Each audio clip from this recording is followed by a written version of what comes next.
श्रीमद् गीता और भागवत सुनते हैं, मन में इस प्रकार प्रश्न होता है कि हमें भगवत प्राप्ति नहीं होगी,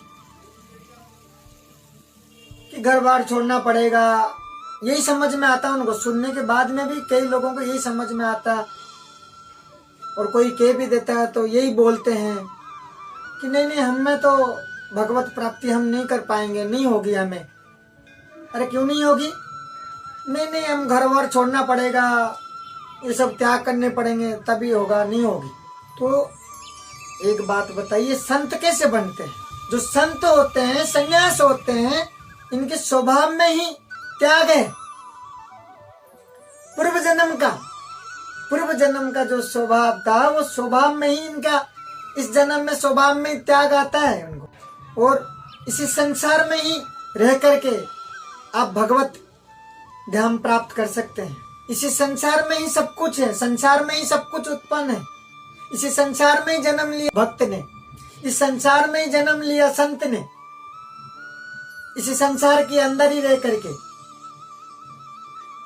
इसी में ही भक्त होते हैं, इसी में ही संत होते हैं, इसी में ही भगवत ध्यान प्राप्त करते हैं।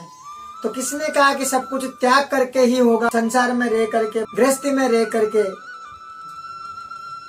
हम भगवत ध्यान प्राप्त नहीं कर सकते हैं। आपको पता है कि कमल की फूल जो है वो कीचड़ से ही निकलती है। कमल के फूल कीचड़ से ही निकलती है, लेकिन कीचड़ उसके ऊपर होता ही नहीं है।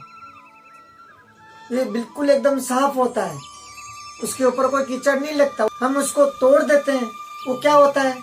सूख जाता है। उस सूर्य किरण से ही खिलता है, और तोड़ने के बाद सूर्य किरण से ही, प्रकाश से ही, सूर्य के प्रकाश से ही वो सुखा देता है। भी इसी प्रकार इसी संसार में ही रह करके हम इससे निकल सकते हैं, उस भगवत धाम को प्राप्त कर सकते हैं।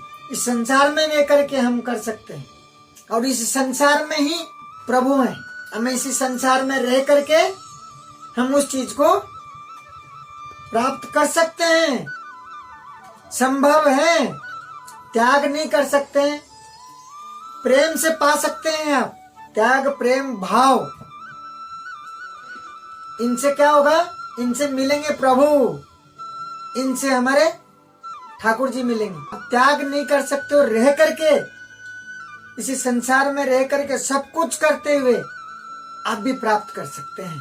त्याग नहीं कर सकते हैं, प्रेम तो कर सकते हैं ठाकुर जी से, सेवा तो कर सकते हैं, रह करके काम करके थोड़ा सा समय निकाल करके, उसमें भी हमारे ठाकुर खुश रहते हैं, उसमें भी प्रसन्न रहते हैं।